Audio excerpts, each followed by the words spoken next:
souhaitons à toutes et tous la très cordiale bienvenue. Nous souhaitons aussi la bienvenue aux personnes qui nous rejoignent via le site Média Évangile. Nous sommes un peu moins nombreux. Pas mal d'entre vous ont signalé leur absence pour des raisons de santé. Donc nous prions pour leur guérison. Voilà, je voudrais vous accueillir ce matin avec un verset dans la Bible. Aujourd'hui, si vous entendez sa voix, n'endurcissez pas votre cœur. Il est écrit dans Hébreux 3, 15. Alors nous espérons que ce matin, vous êtes aussi dans la joie pour célébrer le culte avec nous, le culte pour notre Seigneur Jésus-Christ. Ce matin, nous sommes dans la joie et nous allons chanter. Nous avons notre groupe de louanges qui nous a préparé un beau programme. Le premier chant que nous allons chanter est « Venez le célébrer ». Venez le célébrer, la plupart d'entre vous le connaissent. Son grand amour, je veux le chanter. Nous te fêtons, roi, et nous t'offrons un chant d'amour, Seigneur. Le deuxième chant que nous chanterons, c'est « J'entre dans tes portes, j'entre dans tes parvis, avec des louanges devant toi, me voici. El Shaddai, qui signifie en hébreu Dieu Tout-Puissant. Ce chant me rappelle aussi le psaume 84, « Mieux vaut un jour dans tes parvis que 1000 ailleurs ». Je vous propose que l'on se mette debout pour chanter ces deux chants avec notre groupe de louanges. Nous invitons aussi les internautes à chanter avec nous. Derrière leur écran, les paroles s'affichent sur l'écran.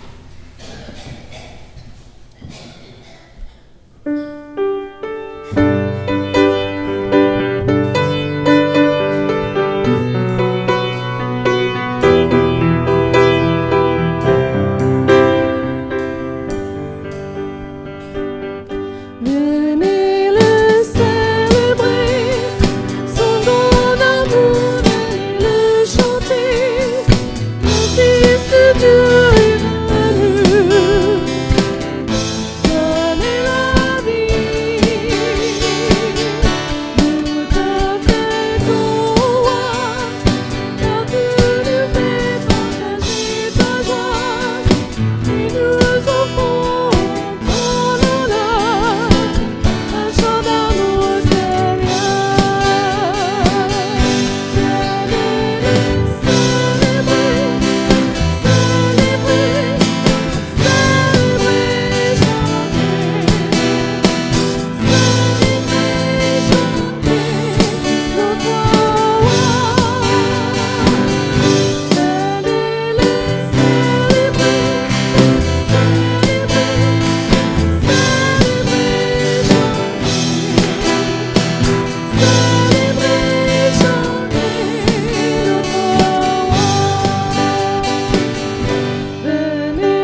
Amen. S'il y a des personnes qui sont présentes dans cette salle pour la première fois et qui n'ont pas de Bible, nous leur offrons avec plaisir une Bible au stand de librairie. Je vous propose de nous incliner ce matin dans la prière pour remettre le culte de ce matin dans les mains du Seigneur Jésus. Père Céleste, nous voulons ce matin nous rassembler en ton nom pour te louer, pour t'honorer, pour te célébrer, pour te rendre la gloire qui t'est due. Éternel, nous voulons te dire merci pour ta présence, pour chacun de nous, pour ta fidélité, pour ton amour. Dans les bons moments et aussi dans les mauvais moments, Père Céleste, nous pouvons compter sur ta présence. Père Céleste, ce matin, il y a de nombreux frères et sœurs qui sont absents pour raison de santé. Nous voulons te les remettre entre tes mains, Éternel, que tu leur donnes la guérison complète. Nous voulons te prier aussi pour nos personnes âgées qui sont dans le grand âge et qui sont empêchées de venir à l'église. Nous voulons aussi te les remettre entre tes mains. Nous savons que certains et certaines nous suivent via le site Médias Évangiles. Éternel, notre Dieu, je veux te prier pour le message qui va être apporté ce matin par le pasteur Yves Duchesne, que celui-ci fasse de l'effet dans le cœur de chacun et dans le mien, que nous puissions repartir, Éternel, ce dimanche avec toute la place, Seigneur, qui t'est due dans nos cœurs. Notre Dieu, je veux te prier pour toutes les personnes qui, ce matin, œuvrent pour que le culte soit possible, les personnes qui sont venues de la semaine pour entretenir le bâtiment, pour la garderie, l'école du dimanche, les moniteurs, l'accueil, la sono, la technique, la vidéo. Père Céleste, chaque personne a une place importante pour l'Église et à tes yeux. Notre Dieu, je veux te prier aussi pour nos enfants, nos ados, nos jeunes, face à ce monde de tentation, que tu les gardes, Seigneur, avec les yeux rivés vers la croix, Père Céleste. Tu es un Dieu d'espérance, Seigneur. Notre Dieu, je veux te prier pour les églises qui ce matin se rassemblent en ton nom, et je veux te prier aussi pour les chrétiens persécutés, qui doivent se cacher, Père Céleste, encore ce matin pour te rendre le culte qui t'est dû, que tu les fortifies, que tu les encourages, Éternel. Père Céleste, nous sommes dans la joie ce matin de pouvoir te louer, t'honorer, lire ta parole, entendre ta parole et chanter, Père Céleste. Notre Dieu, je veux te prier aussi pour les personnes qui nous suivent à travers le site Médias Évangiles, qu'elles se sentent aussi en communion, Père Céleste, c'est l'Église du Seigneur Jésus-Christ qui les accueille, Éternel. Que tu diriges encore toutes choses ce matin, dans le bon nom de ton Fils Jésus-Christ, notre Sauveur. Amen. Je vous propose une lecture dans la Bible, dans le psaume 46, c'est dans l'Ancien Testament, le livre des psaumes. Le psaume 46.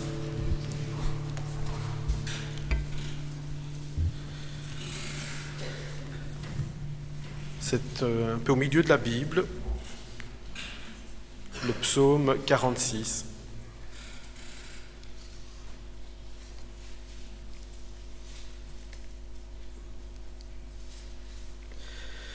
Psaume 46, et nous lirons à partir du verset 1er. Au chef des chantres de fils de Corée, sur Alamoth, cantique. Dieu est pour nous un refuge et un appui, un secours qui ne manque jamais dans la détresse. C'est pourquoi nous sommes sans crainte quand la terre est bouleversée et que les montagnes chancellent au cœur des mers. Quand les flots de la mer mugissent, écument, se soulèvent jusqu'à faire trembler les montagnes. Il est un fleuve dont les courants réjouissent la cité de Dieu, le sanctuaire des demeures du Très-Haut. Dieu est au milieu d'elle, elle n'est point ébranlée. Dieu la secourt dès l'aube du matin. Des nations s'agitent, des royaumes s'ébranlent, il fait entendre sa voix, la terre se fond d'épouvante. L'Éternel des armées est avec nous, le Dieu de Jacob est pour nous une haute retraite. Venez contempler les œuvres de l'Éternel, les ravages qu'il a opérés sur la terre. C'est lui qui a fait cesser les combats jusqu'au bout de la terre. Il a brisé l'arc et il a rompu la lance. Il a consumé par le feu les chars de guerre. Arrêtez et sachez que je suis Dieu. Je domine sur les nations, je domine sur la terre. L'Éternel des armées est avec nous. Le Dieu de Jacob est pour nous une haute retraite. J'ai choisi ce verset ce matin parce que nous vivons dans un monde où nous entendons beaucoup de mauvaises choses, des bruits de guerre, des maladies, des virus, des pandémies, et nous restons accrochés, les yeux rivés vers la croix. Le verset nous le dit, Dieu est pour nous un refuge et un appui et un secours qui ne manque jamais dans la détresse. Même si parfois nous préférions un Dieu solution pour tout de suite, nous devons prendre patience, prier, lire la parole du Seigneur et ne jamais manquer de savoir que Dieu est fidèle et il nous aime tels que nous sommes. Voilà, avant d'aller plus loin, je vous propose de chanter de nouveau 2 chants en cascade, des chants bien connus. Mon cœur t'adore, mon Dieu puissant, nul n'est comme toi. Ensuite, nous allons chanter Merci d'un cœur reconnaissant. L'un des premiers mots que nous avons appris en tant qu'enfants est merci. En effet, cette expression de gratitude est une véritable marque de respect et de considération pour celui à qui nous l'adressons. Ainsi, il ne faut pas négliger la puissance d'un simple merci. Dans la parole de Dieu, il nous est raconté l'histoire des 10 lépreux qui ont été guéris par Jésus, mais seulement un qui est revenu dire merci au Seigneur. Il ne s'est trouvé parmi eux que cet étranger pour revenir sur ses pas et rendre gloire à Dieu, dans Luc 17 au verset 18. Devant toutes les grâces, les encouragements, le soutien et la protection que Dieu nous accorde, nous pouvons lui dire merci d'un cœur reconnaissant. La parole de Dieu signale aussi plusieurs merci. Dans le psaume 102, « Béni soit le Seigneur, ô mon âme, bénis ton nom très haut. De tout mon cœur, Seigneur, je te rends grâce. Le Seigneur est vivant, merci à celui qui est mon rocher » dans 2 Samuel. Je rends grâce, je t'exalte, ô Seigneur, exulte mon esprit en Dieu, mon Sauveur, dans Luc. Et ce matin, nous voulons dire merci au Seigneur d'un cœur reconnaissant. Je vous propose que l'on se mette debout pour chanter ces 2 chants avec notre groupe de louanges.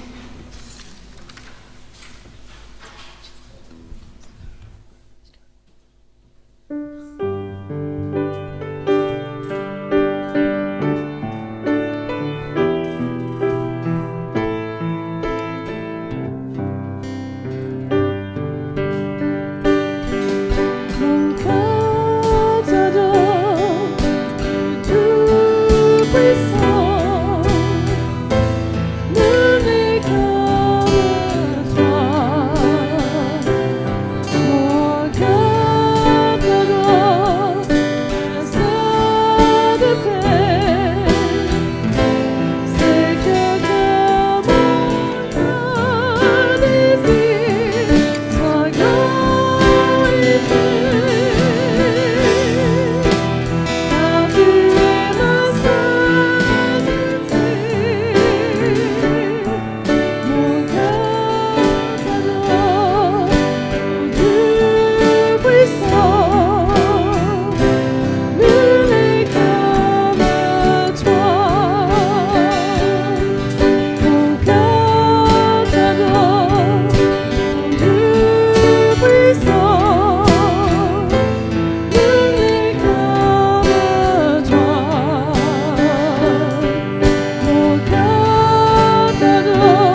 Nous approchons tout doucement de la grande fête de Noël. Nous voyons les illuminations dans les magasins. Nous voyons, des personnes font leur sapin. Nous avons ici un grand sapin, bien décoré. Mais nous, en tant que chrétiens, nous voulons nous rappeler la vraie signification de cette fête de Noël. Dimanche prochain, le 18 décembre à 10h, ce sera le culte spécial Noël avec l'intervention des enfants, des ados et des jeunes. Bientôt Noël, je voudrais vous lire un petit résumé que j'ai lu dans le magazine Résurrection, qui était le magazine de notre Église. Bientôt Noël, préparons-nous pour la fête, la grande fête chrétienne marquant la naissance de Jésus, le Messie annoncé, le Sauveur promis, l'incarnation de Dieu le Fils. Chrétiens, chrétiennes, soyons au poste pour fêter Noël. Ne cachons pas notre drapeau. Soyons présents dans les églises pour célébrer notre Seigneur, chanter ses louanges, dire notre foi, notre amour et notre espérance en lui seul. Comme chaque année, nous vous invitons à placer le Christ Jésus au centre de la fête. Certainement des cadeaux, certainement un bon repas, certainement de la joie en famille, mais surtout la place d'honneur à notre Sauveur et Seigneur Jésus-Christ. Il faut quand même nous rappeler que dans le monde, sur notre planète Terre, là où le Fils de Dieu est descendu, nous serons près de 2,5 milliards de chrétiens à le célébrer. Oui, nous fêtons Noël parce que nous croyons en Jésus-Christ et sa venue miraculeuse. Ses miracles, ses paroles, ses promesses, son amour, sa mort sur la croix pour nos péchés, sa résurrection corporelle, son ascension et son retour en gloire. Oui, nous croyons en lui. Plus que jamais, nous devons le dire, gloire au Seigneur Jésus. Et à Noël, gardons l'essentiel en Jésus. Voilà, c'était la réflexion que je voulais vous partager avant de laisser la parole au pasteur Yves Duchesne qui nous apportera le message ce matin. Je vous propose un autre chant qui s'intitule « Comme un souffle fragile ». C'est un chant que la plupart d'entre vous connaissez. « Comme un souffle fragile, ta parole se donne comme un vase d'argile et ton amour nous façonne. Ta parole est murmure comme un secret d'amour, ta parole est blessure qui nous ouvre le jour. » Je vous propose que l'on se mette debout. S'il y a des personnes qui ont des difficultés, bien entendu, elles peuvent rester assises. Et je laisserai ensuite la parole pour le message de ce matin au pasteur Yves Duchesne.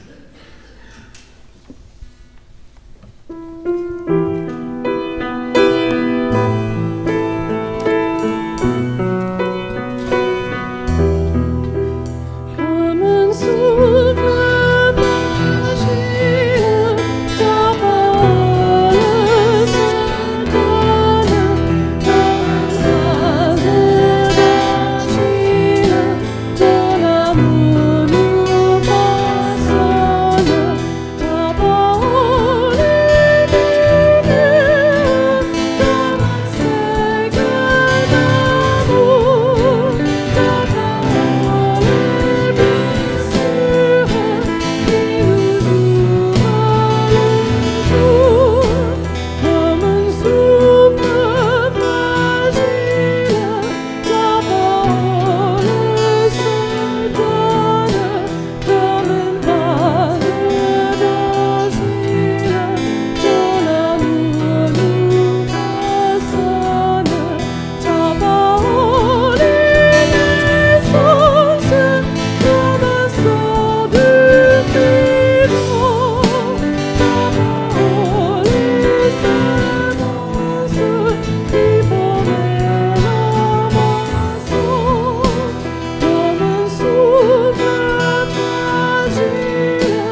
frères et sœurs, chers amis, chers internautes, nous avons encore la joie de nous retrouver ce matin autour de la parole de Dieu. Nous avons bravé le froid parce qu'il paraît que là on est vraiment entré en hiver et quelle joie en tout cas de nous retrouver et de pouvoir nous mettre à l'écoute du Seigneur. Nous avons chanté un chant qui évoque les qualités de la parole de Dieu et ça m'a fait penser à un passage de la Bible qui nous dit que tout passe, mais une seule chose demeure, la parole de Dieu. Tout passe. Notre vie, notre argent, notre santé, les années, les mois, les semaines, les secondes, les heures, tout passe, mais ce que Dieu dit résiste, ça tient.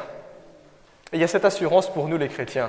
Quand on s'attache à ce que Dieu dit, c'est un petit peu comme une corde, il y a tout qui s'agite autour de nous, mais ça tient. Si on écoute la parole de Dieu, si on construit notre vie sur ce que Dieu nous dit, nous subsisterons.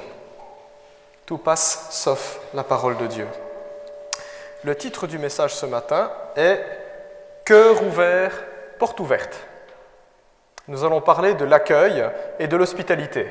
Et puisque Noël a été évoqué aussi par notre frère Nunzio, c'est l'occasion de nous rappeler qu'à Noël aussi, Jésus n'a pas eu droit à l'accueil dont il était digne, né dans une crèche, sur terre. Cœur ouvert, porte ouverte.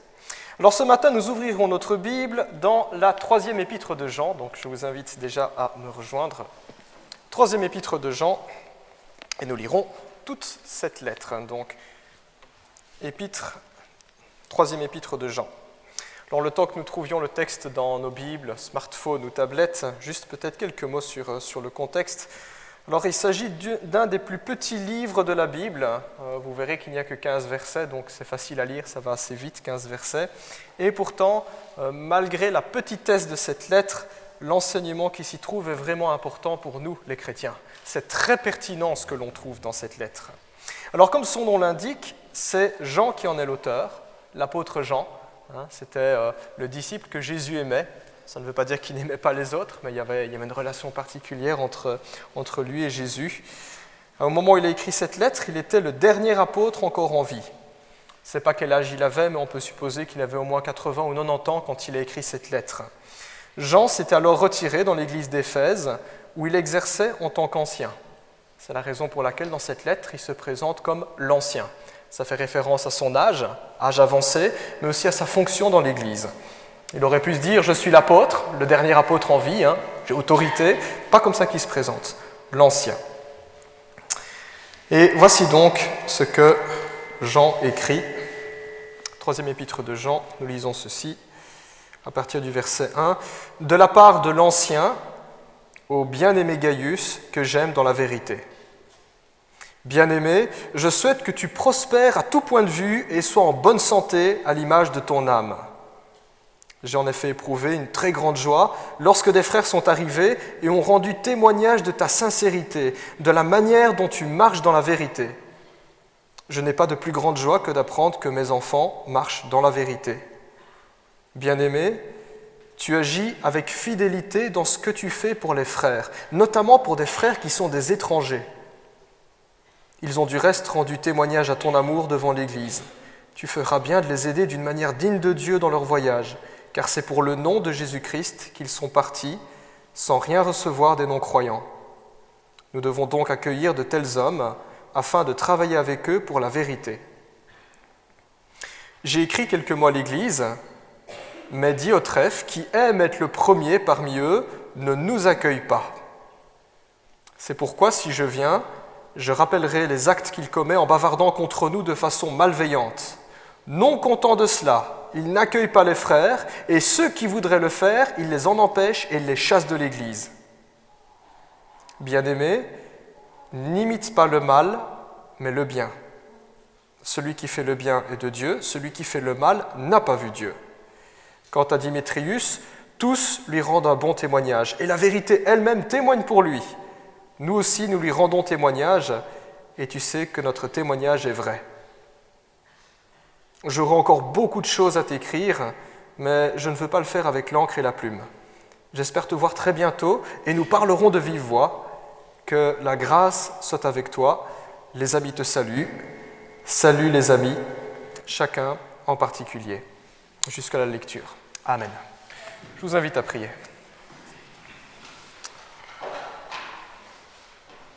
Seigneur, il y a 2000 ans, Ton esprit a poussé l'apôtre Jean à rédiger cette lettre qui est devenue pour nous parole de Dieu. Nous croyons qu'elle contient la vie. Et Seigneur, nous voulons te demander d'éclairer notre intelligence, d'éclairer notre cœur par la puissance de ton esprit, d'éclairer notre Église, de nous montrer là où nous nous situons réellement. Donne-nous de pouvoir tirer de ce texte des encouragements, des instructions, des promesses, des avertissements. Nous croyons que ta parole est vie, Seigneur, et qu'elle trouve ainsi, Seigneur, écho dans notre comportement, dans notre attitude, afin que tu sois glorifié, Seigneur, et que nous soyons heureux. Au nom puissant de Jésus-Christ, nous te demandons cela. Amen. Cœur ouvert, porte ouverte. 15 versets, toute petite lettre ici qui nous parle d'hospitalité. L'hospitalité, c'est accueillir les autres. Accueillir ceux qui sont étrangers, ceux qui viennent de l'extérieur. Alors à l'époque du temps de l'apôtre Jean, donc il y a 2000 ans, il y avait des prédicateurs qui circulaient d'église en église. Certains de ces prédicateurs avaient été mandatés par les apôtres à l'époque. Ils avaient même une mission spéciale. Deux grands noms qu'on connaît bien dans la Bible, Tite et Timothée. Les épîtres pastorales. On lit même tous leurs ordres de mission dans la Bible. Ils ont pour fonction d'apporter la parole et de rester suffisamment longtemps dans l'Église pour former des anciens, pour y remettre de l'ordre. Et puis il y avait aussi d'autres prédicateurs qui étaient itinérants. Chaque dimanche, ils passaient d'une église à l'autre. C'est un petit peu ce qu'on vit aujourd'hui. De temps en temps, nous accueillons aussi un prédicateur d'une église sœur, où parfois certains missionnaires ont un ministère itinérant. Ils apportent la parole, ils font des conférences, ils viennent donner un coup de main pour tel ou tel aspect de la vie d'église, par exemple. Et en pareille circonstance, c'est donc la moindre des choses que d'offrir l'hospitalité à ses frères, que d'accueillir. Voilà l'objet de la lettre. Hospitalité, accueil. Alors ce qui est intéressant dans cette lettre, c'est que ce n'est pas un traité de doctrine. Si, pour ceux qui ont déjà lu l'Épître aux Romains, vous savez que c'est parfois compliqué à comprendre. Les 11 premiers chapitres, c'est de la doctrine pure et dure, ou si vous lisez l'Épître aux Galates aussi. Mais la lettre ici, elle est différente. Nous lisons une lettre qui est personnelle, très personnelle. Elle s'adresse à un certain Gaius. Bon, je pense que personne ne s'appelle Gaius ici, mais voilà, c'est un nom de la Bible. Si vous voulez, pour ceux qui cherchent un prénom pour leur enfant, voilà, Gaius. Lettre qui s'adresse à un certain Gaius dont nous ne savons pratiquement rien, si ce n'est qu'il était chrétien, on peut le deviner, vu la manière dont Jean parlait de Gaius. Un chrétien et également un chrétien qui était proche de Jean. Je pense que ce ne serait pas exagéré de dire qu'ils étaient amis. On sent qu'il y a de l'affection dans cette lettre. Et ce qui est intéressant dans cette lettre, c'est qu'elle nous permet de découvrir ce qui se passait dans l'église de Gaius. Et ça, nous les chrétiens, on aime bien. On aime bien savoir ce qui se passe dans les autres églises. Est-ce qu'ils font mieux que nous ou est-ce qu'ils font pire que nous? Eh bien, la lettre nous permet de nous faire une petite idée de ce qui se passait dans cette communauté. Et dans cette église, il y avait des sujets encourageants. Il y a deux noms qui sortent du lot, Gaius et un certain Démétrius, qui est juste cité au verset 12. Et apparemment, ces deux chrétiens, ils faisaient beaucoup de bien. Ils se distinguaient dans leur église. Les gens étaient contents d'eux, ils faisaient du bien autour d'eux. Et puis, il y avait aussi dans l'église de Gaius une situation qui est tout juste scandaleuse, honteuse, une situation vraiment problématique. Au verset 9, là, il y a un Diotrephe, un certain Diotrephe qui est cité, et ainsi, au travers du comportement de Gaius et de Diotrephe, nous pouvons nous faire une petite idée de ce que Jean entend par hospitalité et de ce qu'il n'entend pas par hospitalité. Je vous invite ce matin ainsi d'aller à la découverte de ce que faisaient ces personnages pour que nous puissions aussi en tirer des leçons pour nous, en tirer des leçons pour notre Église ici à Marcinelle et en tirer des leçons aussi pour nos foyers, nos maisons, parce que l'hospitalité ne s'arrête pas au temple, elle doit s'étendre aussi dans nos foyers, dans nos maisons, nos couples, nos familles.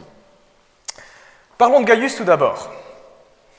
Alors l'apôtre Jean l'appelle à 4 reprises le bien-aimé, le verset 1, bien-aimé que j'aime dans la vérité. Verset 2, verset 5, verset 11, on a l'impression qu'il est en train de mettre en gras, souligné, italique, c'est mon bien-aimé. Beaucoup d'affection pour Gaius. Jean le considère même comme faisant partie de ses enfants dans la foi. Drôle d'expression, mon enfant dans la foi. On peut supposer, le texte ne le dit pas, mais on peut supposer que pendant son ministère, pendant ses plus jeunes années, quand Jean parcourait les églises, quand il apportait l'évangile, peut-être que Gaius faisait partie de ces personnes qui s'étaient converties par le ministère de l'apôtre Jean. Et sans doute que des liens s'étaient tissés entre ces deux-là. Ils avaient toujours gardé contact. Il n'y avait pas Internet, il n'y avait pas de smartphone, mais peut-être une lettre de temps en temps. Jean devait prier pour qu'il fasse des progrès dans sa foi. Peut-être que de temps en temps, Gaius lui demandait des conseils en disant comment on fait pour prier, comment on fait pour partager sa foi, comment on fait pour résister à la tentation, et que Jean apportait des conseils pertinents sur cette question-là. Jean était son père spirituel, un père dans la foi, un mentor. Et c'est ce qui nous permet de mieux comprendre le verset 4, quand Jean lui dit « Je n'ai pas de plus grande joie que d'apprendre que mes enfants marchent dans la vérité. » C'est la joie de tout parent de voir ses enfants grandir et faire de bons choix dans la vie, devenir responsable et réussir dans la vie. Et ça, c'est ce qui se passe. On a un parent spirituel qui voit son enfant spirituel évoluer positivement et dit « J'ai de la joie de voir ça, j'ai de la satisfaction, ça vaut la peine tout ce qui a été investi. » Jean avait d'ailleurs déjà dit à 2 reprises qu'il marche dans la vérité, et au verset 5, il décrit Gaius comme quelqu'un qui est fidèle. Fidèle. Il s'en tient à ce qui était transmis. Gaius était donc un chrétien solide, un chrétien vrai, un chrétien authentique. On ne va pas le mettre sur un piédestal en disant que c'était un grand chrétien exceptionnel, il était chrétien tout court, chrétien tout simplement. Ce n'était pas un chrétien en carton, ce n'était pas quelqu'un qui en venant au temple jouait, les chrétiens jouaient un rôle comme quand on fait du théâtre. D'ailleurs le terme comédien en grec ça donne en français hypocrite. Ce n'était pas un chrétien hypocrite, ce n'était pas un faux chrétien, pas du tout. Pour Gaius, la foi n'était pas qu'une simple question de paraître, d'aller à l'église de temps à autre ou d'adhérer à quelques idées pieuses par rapport à Jésus. Mais pour Gaius, la foi c'était une question de vivre, une question d'incarner, une question de mettre en pratique les paroles de Jésus, de suivre l'exemple de Jésus. La foi devait changer quelque chose dans sa vie, et plus particulièrement dans sa manière de traiter les autres.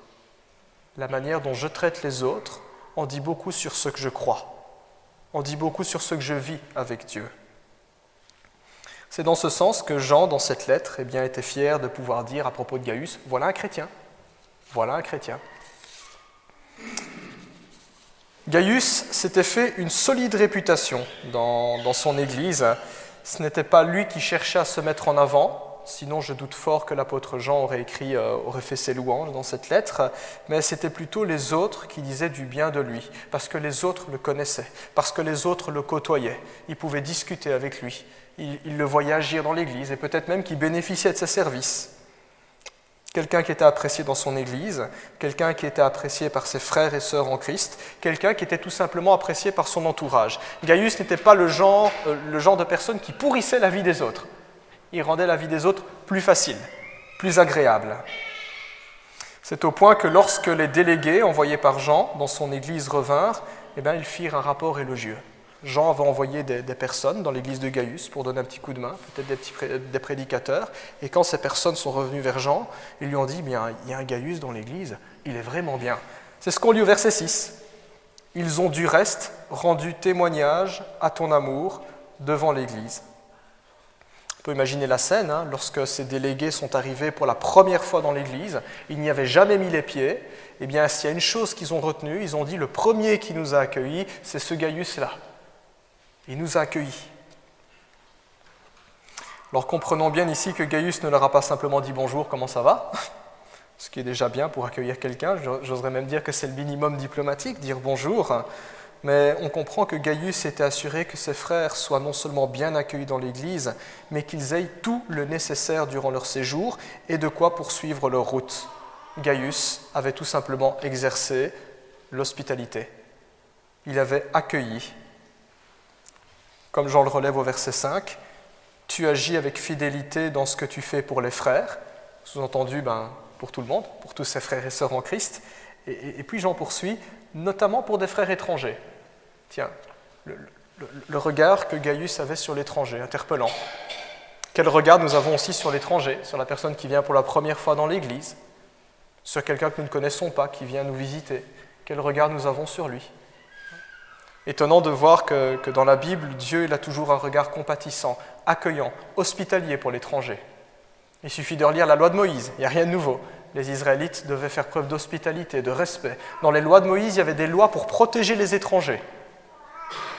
Si c'était vrai sous la loi, à combien plus forte raison ça doit l'être pour nous qui vivons sous la grâce en Jésus-Christ. Inquiétant parfois quand on entend de la bouche des chrétiens la manière de parler de ceux qui sont étrangers. Inquiétant de voir parfois des personnes qui viennent pour la première fois dans l'église, on ne leur dit pas bonjour. Le comportement de Gaius ici encourage, nous met au défi, nous invite à aller dans ce sens. Pas devenir des Gaius, des copier-coller, parce qu'on a notre propre caractère, nous avons notre propre église, mais à tirer ce principe. Tiens, c'est vrai. Dieu nous accueille, Gaius accueille. Est-ce que moi j'accueille? Est-ce que moi je suis accueillant? L'attitude de Gaius n'est pas sans rappeler celle de Jésus aussi, à l'égard de chacun d'entre nous, nous qui nous disons chrétiens. La Bible nous dit que quand nous étions ignorants des voies du Seigneur, nous étions des étrangers, des ennemis, des gens du dehors, sans espérance et sans Dieu. Ouf. Voilà comment la Bible nous dit. Vous qui ne connaissiez pas le Seigneur, vous qui étiez chrétiens, étrangers, pas d'espérance, pas de Dieu, et pourtant étrangers que nous étions en raison de nos fautes, Jésus nous accueillit comme ses amis. Voilà ce que Jésus a fait. Voyez le brigand sur la croix? N'était-il pas un horrible criminel aux yeux de la société? Et pourtant, tout repentant qu'il était, Jésus lui dit « Aujourd'hui, je te le dis, tu seras avec moi dans le paradis. Bienvenue, mon ami. Je t'accueille, toi qui viens à moi. » Voilà comme on pourrait paraphraser aussi les paroles de Jésus.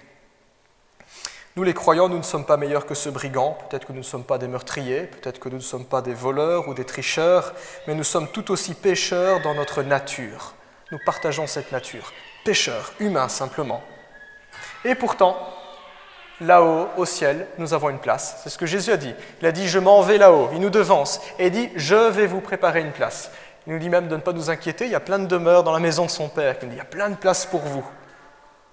Nous avons une place là-haut parce que d'abord, nous avons une place dans le cœur de Jésus. Et c'est ce que nous chantons dans nos cantiques. La semaine dernière, nous avons chanté devant le trône du Très-Haut, et il y a une des strophes qui dit « Mon nom est gravé sur ses mains, mon nom est inscrit sur son cœur ». Sous-entendu, nous sommes connus, mon nom est inscrit quelque part. Un peu comme dans un restaurant, il y a une réservation. Et c'est mieux qu'un restaurant, parce qu'au ciel, nous ne sommes pas des étrangers. Les chrétiens se réclament d'un si grand amour. Comment peuvent-ils donc parfois fermer leur cœur et ne pas accueillir les autres? Et c'est ce qui peut se passer. Si nous n'y prenons pas garde, notre cœur peut se rétrécir. Il peut devenir étroit, très étroit, au point où il n'y a plus de place pour les autres. C'est ce qui s'était passé dans l'église de Corinthe il y a 2000 ans, et c'est ce qui peut arriver aussi dans notre église si nous n'y prenons pas garde. Paul, par exemple, dans 2 Corinthiens 6,13, il supplie ses frères et sœurs de Corinthe en disant « Nous vous en supplions, ouvrez-nous votre cœur ». Il dit « Vous avez une place dans notre cœur est large pour vous ». Mais Paul dit « Votre cœur est devenu étroit ». Terrible ce qui se passe dans l'église de Corinthe. Et quand nous lisons ce texte, nous pouvons nous poser la question « Seigneur, comment est notre cœur? Est-ce que notre cœur est aussi suffisamment large pour accueillir les autres? Ou est-ce que notre cœur est devenu tellement étroit qu'en fait, on n'en a que pour notre poire? On reste entre nous.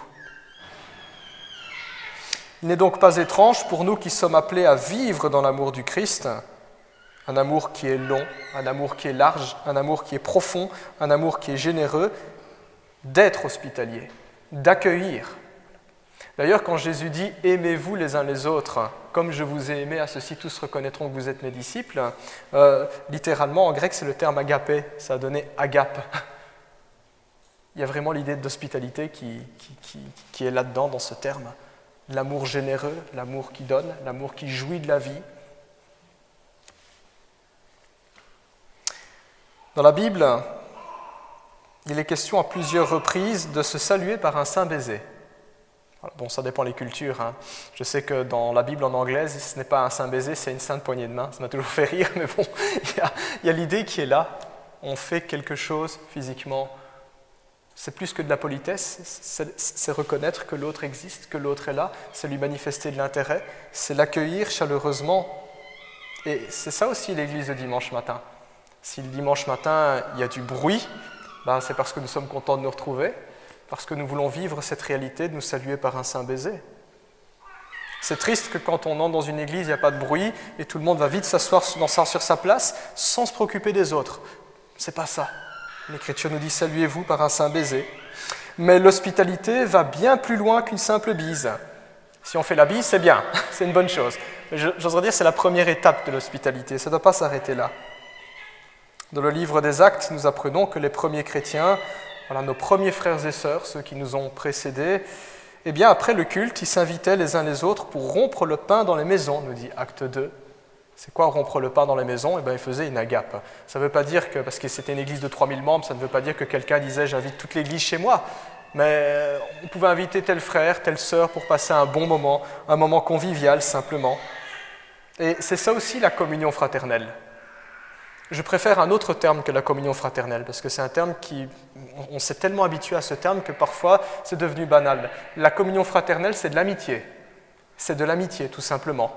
Comme Jésus, avec ses disciples, qui disaient « vous êtes mes amis ». C'est ça la communion fraternelle. Quand nous disons « nous sommes frères et sœurs en Christ », c'est « nous sommes amis, nous nous apprécions, nous sommes heureux d'être ensemble ». Ça suscite une réflexion. Tiens, est-ce que je suis heureux d'être avec les autres dans l'Église ? Est-ce que j'ai envie de les connaître ? Communion fraternelle, c'est de l'amitié. L'hospitalité, ainsi, elle transforme une Église. C'est vrai. C'est très différent d'aller à l'église en disant « je ne connais personne et je ne m'intéresse pas aux autres, je vis mon culte, je chante, je prie, j'écoute la parole et je rentre chez moi ». Et c'est tout autre chose que d'aller à l'église en disant « Tiens, c'est X ou Y, on s'était vu la semaine dernière, on s'est invité à la maison, on a mangé un bout ensemble, on a prié ensemble, on a partagé nos joies et nos peines, et puis on se retrouve à l'église, et on chante ensemble, et on prie, on écoute la parole, et on va prolonger cela à la maison en s'invitant. » Très différent dans la manière de vivre le culte, très différent d'adorer le Seigneur. Très différent dans la manière dont on va écouter la parole, prier, quand on vit l'Église de cette manière-là. Ainsi, l'hospitalité, oui, change quelque chose dans l'Église. Elle change complètement l'ambiance. Elle augmente l'amour entre nous. Elle rend d'autant plus visible ce que Jésus-Christ vivait avec ses disciples. Ce que nous sommes appelés à vivre aussi aujourd'hui. C'est également de cet amour fraternel, de cette amitié, que se nourrit le soutien et l'accueil envers les serviteurs de Dieu qui sont de passage. Regardez les versets 6 à 8.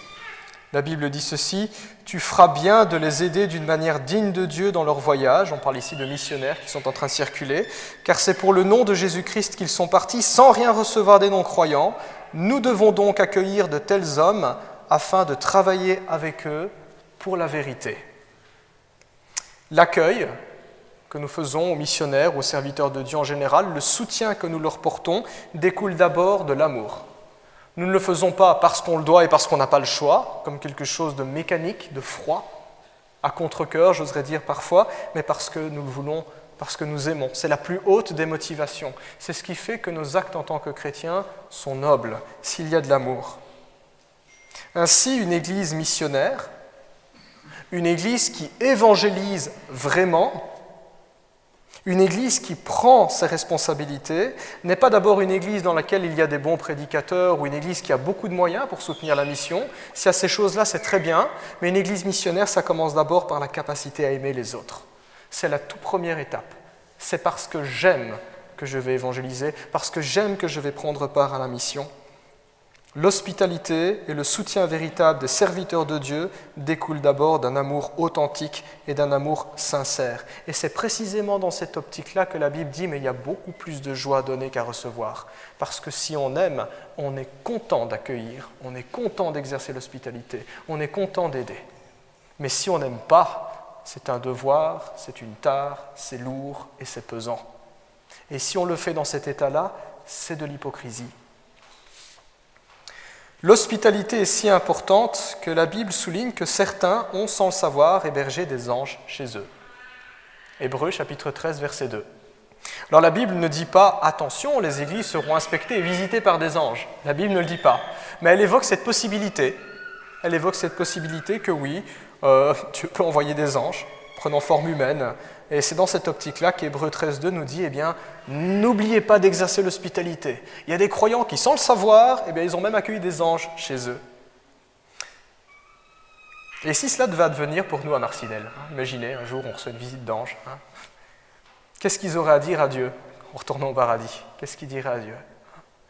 Est-ce qu'ils diraient, Seigneur, on est passé à l'église de Marcinelle et l'accueil là-bas, ce serait quand même la gêne pour nous, ce serait la gêne pour nous. Mais par contre, quelle joie si ces anges y reviennent au Seigneur en disant, ils sont tip-top ces chrétiens là-bas. Et ils s'aiment, et on l'a ressenti, nous-mêmes, on a goûté de cet amour qu'ils ont entre eux parce qu'ils nous ont accueillis. Ils nous ont accueillis. Ils nous ont dit bonjour, ils nous ont demandé comment ça allait, ils nous ont demandé d'où on venait, si on faisait quelque chose après le culte, ils nous ont proposé également de repasser. Il y aurait de la joie si c'était le rapport pour notre Église. Alors je ne sais pas si un jour nous avons été visités par des anges ou pas, aucune idée, mais il y a cette possibilité. Jésus aussi parle de l'accueil. Écoutons ce que Jésus dit, Matthieu 10, 40 et suivant. « Si quelqu'un vous accueille, c'est moi qui l'accueille. Et celui qui m'accueille accueille celui qui m'a envoyé. Celui qui accueille un prophète en qualité de prophète recevra une récompense de prophète. Et celui qui accueille un juste en qualité de juste recevra une récompense de juste. Et si quelqu'un donne à boire ne serait-ce qu'un verre d'eau froide à l'un de ses plus petits parce qu'il est mon disciple, je vous le dis en vérité, il ne perdra pas sa récompense. » Voilà comment Dieu voit les choses quand il regarde du haut du ciel l'Église et les chrétiens. La manière dont nous nous traitons les uns les autres, c'est comme si nous le faisions à Jésus. La manière dont nous allons accueillir un étranger ou un visiteur, c'est comme si nous le faisions à Jésus. Et Jésus regarde à ça. Il se pose la question, comment est-ce qu'on me traite moi? Comment est-ce que les chrétiens se traitent? Comment ils traitent les autres? Le niveau n'est pas là pour nous les chrétiens, le niveau est là. Et Dieu est si exigeant parce que nous avons été accueillis par notre Seigneur Jésus-Christ. Nous avons été pleinement accueillis. Parce que nous sommes ses enfants, parce que nous sommes ses disciples, parce que nous sommes appelés à l'imiter. Voilà tout ce qu'on peut tirer en tout cas de l'exemple de Gaius. Parlons à présent de Diotrephe. Alors Diotrephe, on en parle dans les versets 9 à 11. Voici ce que l'Écriture dit. J'ai écrit quelques mots à l'Église, donc sous-entendu qu'il y a déjà des lettres qui ont été envoyées, lettres qui ont été perdues, on ne les a plus. J'ai écrit quelques mots à l'Église, écrit Jean, mais Diotrephe, qui aime être le premier parmi eux, ne nous accueille pas. C'est pourquoi si je viens, je rappellerai les actes qu'il commet en bavardant contre nous de façon malveillante. Non content de cela, il n'accueille pas les frères et ceux qui voudraient le faire, il les en empêche et les chasse de l'Église. Bien-aimé n'imite pas le mal, mais le bien. Celui qui fait le bien est de Dieu. Celui qui fait le mal n'a pas vu Dieu. Alors dans l'église de Gaius, on trouvait le meilleur et on trouvait le pire aussi. Et l'église de Gaius n'est pas exceptionnelle. Je crois que c'est un petit peu l'histoire de toutes les églises chrétiennes. On trouve de tout. Il y a à boire et à manger, comme on dit. Ce Diotrephe, je ne l'ai pas connu personnellement, mais ça devait être quelqu'un de terrible. Terrible. Le problème de Diotrephe n'était pas doctrinal. Sinon, l'apôtre Jean aurait dénoncé l'hérésie et il aurait argumenté pour la réfuter. C'est d'ailleurs ce qu'il avait fait dans toute la première épître de Jean. Ça a pour but de réfuter une vieille hérésie, l'hérésie gnostique, sans trop entrer dans les détails. Pas un problème doctrinal ici. C'était un problème d'attitude, de comportement, la manière dont Diotrephe traitait les autres. Et ce Diotrephe, eh bien, on imagine aisément que c'était quelqu'un d'ambitieux. Il aimait le pouvoir. Il aimait contrôler son entourage, manager les autres, comme on dirait aujourd'hui. C'est un terme qui est devenu très populaire dans notre société. Un manager, on va manager les autres. Diotrephe voulait être le centre de l'attention. Il voulait être quelqu'un d'important. Comme l'écrit Jean en toute simplicité, il aime être le premier parmi vous. Il aime être le premier. Voilà, il voulait sa petite médaille, qu'on le remarque. Il semble que ce Diotrephe était parvenu à occuper une position influente dans l'Église parce qu'il avait l'outrecuidance de s'opposer à un apôtre. Rien que ça, il faut quand même le faire pour s'opposer à un apôtre. Aujourd'hui, il n'y a plus d'apôtres. Les 12 que le Seigneur Jésus a choisis, puis l'apôtre Paul, qui est exceptionnel. L'apôtre Paul dira qu'il est le dernier apôtre, et il se décrira comme un apôtre qui est né hors terme, un avorton, dira-t-il, puisqu'il a persécuté l'Église. Ils avaient toute autorité pour dicter la doctrine, le fonctionnement des églises, établir des anciens, toute autorité, les apôtres. Et ce Diotrephe se permettait de tenir tête à un apôtre et à ses délégués. Il fallait le faire quand même, il fallait le faire. Il refusait de les recevoir, et il s'efforçait de les détruire en parlant d'eux à tort et à travers. Pire, Jean relève qu'il chassait tous ceux qui n'allaient pas dans son sens. Tous ceux qui refusaient d'être d'accord avec lui dans l'Église, il leur pourrissait la vie. Voilà comment Diotrephe se comportait. Quelqu'un qui était incapable d'accueillir qui que ce soit, si ce n'était lui-même, ses ambitions et son pouvoir illégitime dans l'Église. Voilà un comportement un peu plus toxique.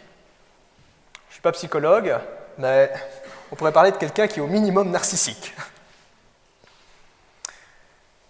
Quand on lit la description de Diotrephe, nous pouvons nous poser la question, qu'est-ce qu'a vécu Gaius avec ce gars-là ? Gaius, lui, il accueillait ses frères et sœurs.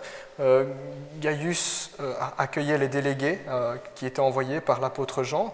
Et Jean lui dit, il décourage les autres et il essaie de chasser de l'Église ceux qui font ça. Et Gaius devait certainement être la cible de Diotrephe. Il devait souffrir.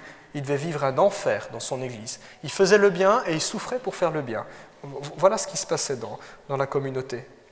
Puis en même temps, il y a une autre question qui se pose.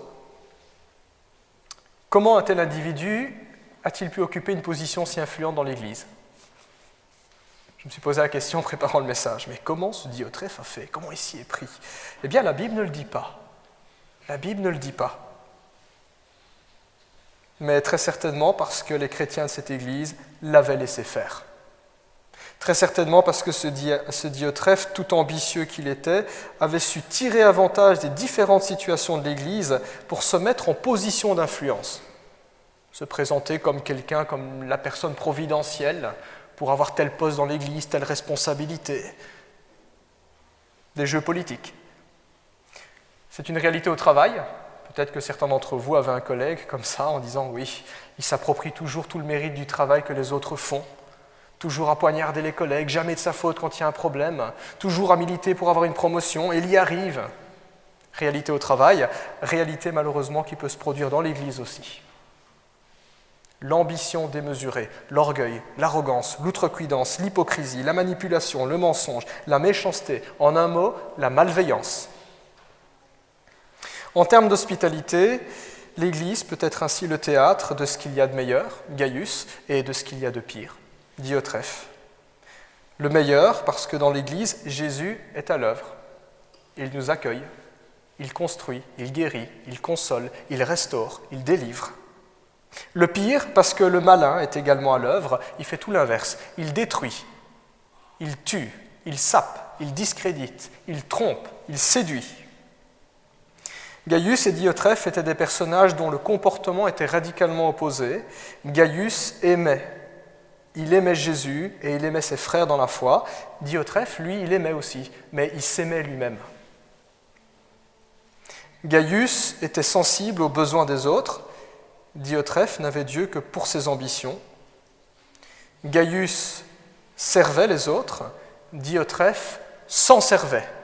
Il dominait les autres. Gaius montrait par le bien qu'il faisait qu'il était de Dieu, un disciple, un imitateur du Christ. Diotrephe, par le mal qu'il commettait, montrait qu'il n'avait pas vu Dieu, au verset 11. Expression terrible qui signifie « il n'est pas chrétien ». Les fruits qu'il porte montrent qu'il n'est pas chrétien. Bienveillant chez Gaius, malveillant chez Diotrephe, deux personnages au travers desquels la Bible nous sensibilise sur l'importance de l'accueil, sur l'importance de l'hospitalité, sur la manière dont nous allons nous traiter entre nous dans l'Église, et sur la manière dont nous traitons ceux qui viennent nous visiter, ceux qui viennent pour la première fois, ceux qui sont de passage, que ce soit simplement des chrétiens lambda ou des gens en recherche, que ce soit des serviteurs de Dieu. Comment les traitons-nous ? Bien-aimés, n'imite pas le mal, mais le bien. Deux exemples dans cette lettre. En lisant ces mots, nous pouvons aussi nous demander quel genre de lettre aurions-nous reçu ici à Marcinelle si l'apôtre Jean était encore en vie et s'il nous avait écrit. Qu'est-ce qu'il aurait écrit ? Est-ce qu'il aurait écrit une petite lettre de 15 versets ? Voilà, ou une épître aux Romains avec 16 chapitres. Qu'est-ce qu'il aurait écrit ? Est-ce que dans cette lettre, il figurait le nom de certains ? Mon nom, le nom de X, le nom de Y ? Et si nos noms apparaissaient dans sa lettre, est-ce que ce serait pour exprimer des éloges ou pour dénoncer des comportements tout à fait inadmissibles ? Au-delà des avertissements que contient cette lettre, nous pouvons en tirer aussi un formidable encouragement. Et c'est surtout sur ça que j'aimerais insister pour ce matin, un bel encouragement, parce que l'Écriture nous montre qu'accueillir l'autre, c'est ouvrir une porte au Seigneur. Accueillir l'autre, c'est permettre au Seigneur d'agir, de faire quelque chose. C'est s'offrir au Seigneur comme un outil dont il peut se servir pour changer les choses, dans ma vie, dans la vie des autres, dans mon Église, dans une famille, dans un foyer, dans la société, dans un sens beaucoup plus large. Accueillir l'autre, c'est ouvrir une porte au Seigneur. C'est naturellement laisser l'Évangile s'exprimer dans nos actes, transpirer dans nos relations. Et quand nous ouvrons cette porte, nous engageons notre Église sur la voie de l'amitié et de la générosité. Nous ouvrons cette porte-là. Il y a une joie de vivre qui découle dans l'accueil que nous faisons aux autres. Il y a une joie de vivre dans la manière d'exercer l'hospitalité. Cette lettre nous met donc aussi au défi, elle nous encourage à ouvrir cette porte. Soyons des chrétiens qui allons. Soyons les premiers pour accueillir quand il y a des nouveaux, pour dire bonjour, pour nous saluer. Ça peut faire la différence. Dans un monde où on n'accueille pas, l'Église se présente comme une société alternative où tout le monde a sa place parce que le Christ accueille. Et comment est-ce que le Christ accueille à travers nous, ses disciples, porteurs de la bonne nouvelle? Allons, accueillons, invitons. Ouvrons notre Église, mais pas simplement que notre Église, ouvrons aussi nos maisons. Célébrons l'amour de Dieu. Apprenons à passer un bon moment aussi avec les autres, tisser des amitiés. Et oui, j'ai conscience, ça demande de savoir quitter sa zone de confort.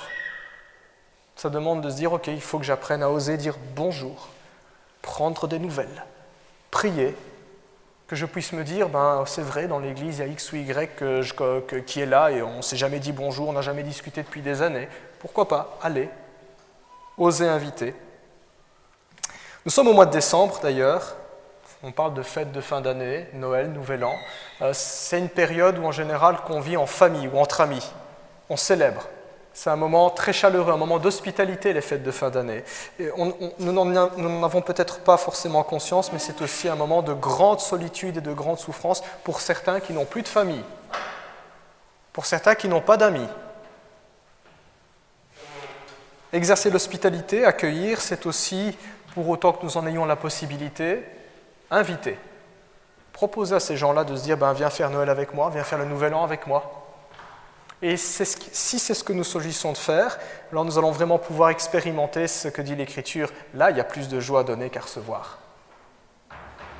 Si nous agissons ainsi, oui, ça va changer quelque chose dans l'Église. Parce que dorénavant, quand on se retrouvera dimanche matin, le frère ou la sœur que j'ai invité ne sera plus un anonyme. Très content de le revoir, très content de pouvoir chanter, prier avec. Et ce frère et cette sœur sera très content de nous revoir aussi. Ça change les choses.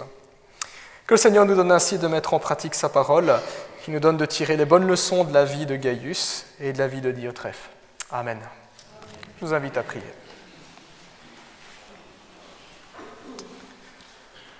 Merci pour ta parole ce matin. Nous prenons conscience que tu es un Dieu accueillant et hospitalier, Seigneur. Et avant de nous appeler à accueillir et exercer l'hospitalité, nous voulons nous rappeler que nous en avons été l'objet de ta part. Tu es le premier à accueillir. Tu es le premier à préparer une place. Tu es le premier à aller jusqu'à nous. C'est ce que tu as fait en Jésus. Tu n'as pas fait que nous saluer. Tu nous as servis en allant jusqu'à la croix. Tu as donné ta vie. Seigneur, nous te disons merci pour tant d'accueil, tant d'hospitalité, tant d'amour, pour ton parfait sacrifice. Et nous voulons aussi tirer les leçons de l'Évangile. Par ta grâce, nous voulons te demander de travailler notre cœur. Tu dis dans ta parole que nous sommes comme de l'argile entre les mains d'un potier, alors nous voici. Façonne-nous conformément à ta parole, travaille-nous par ton esprit, suscite en nous le vouloir et le faire. Pardonne-nous toutes ces fois où nous aurions pu accueillir ou exercer l'hospitalité où nous ne l'avons pas fait.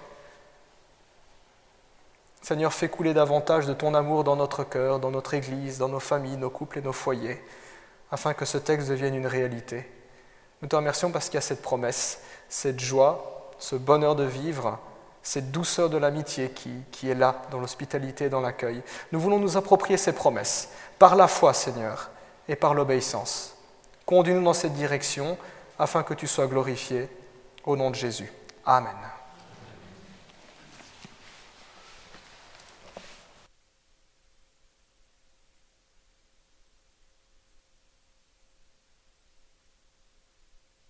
Voilà, je voudrais remercier Yves pour son message édifiant qui nous concerne tous. Je me permets de partager une réflexion avec vous. Je parlais avec un ami chrétien il y a quelques semaines. Il m'expliquait son cheminement pour venir à Christ. Et il fréquente une église, pas la nôtre. Et il me disait que quand il est arrivé à l'église, la première chose qui l'avait frappé, c'était l'accueil.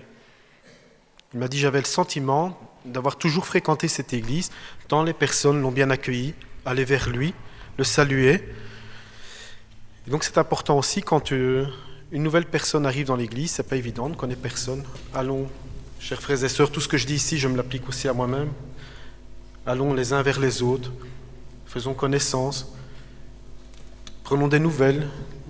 Et lui, ce qui l'avait frappé aussi, c'était les personnes âgées qui prenaient des nouvelles des ados, les jeunes qui prenaient des nouvelles des personnes âgées. Quand une personne est malade, envoyons un petit SMS, un petit coup de fil. Ça fait toujours plaisir de savoir que même quand on ne fréquente pas l'église, on pense à vous, vous êtes dans nos cœurs et on prie pour vous. Et encore une dernière chose que Yves avait dit lors d'une précédente prédication, c'était que l'ingrédient secret, que l'amour règne entre frères et sœurs pour chacun de nous et que l'amour règne dans l'Église. Ça aussi, il me semble que c'est très important. Voilà la réflexion que je voulais partager ce matin. Avant d'aller plus loin dans le culte, nous allons chanter de nouveau avec notre groupe de louanges. Le chant s'intitule « Vase d'argile ». J'étais brisé, vide et sans espoir. Ta grâce m'a trouvé, m'a restauré. Grâce infinie de notre Dieu, qui un jour m'a sauvé. J'allais errant de lieu en lieu quand tu m'as retrouvé. Et maintenant je vois l'amour dans tes yeux et tu donnes ta vie pour moi. Je vous propose que l'on se mette debout pour chanter ce chant avec notre groupe de louanges.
Notre Dieu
Avant de partager le repas de la scène, j'aimerais vous lire ce que disent les Écritures dans la Bible par rapport à ce repas, dans 1 Corinthiens 11, verset 23.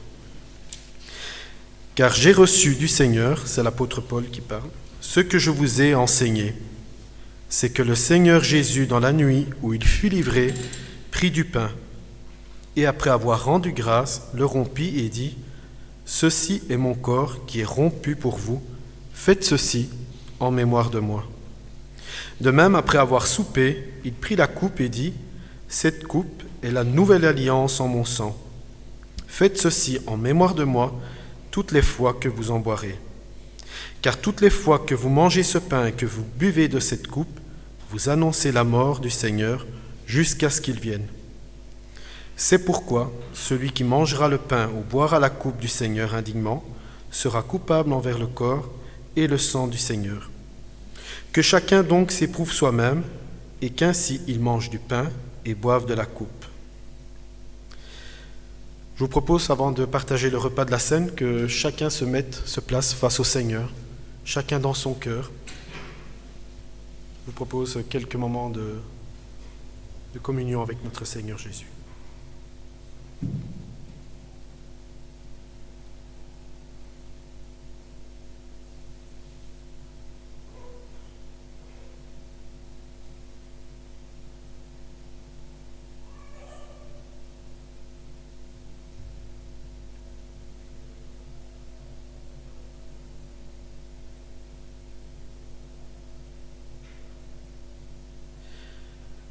Oui, Père Céleste, en prenant ce pain et ce vin, nous voulons nous rappeler le sacrifice de ton Fils Jésus, qui a pris le poids de tous nos péchés sur la croix de Golgotha.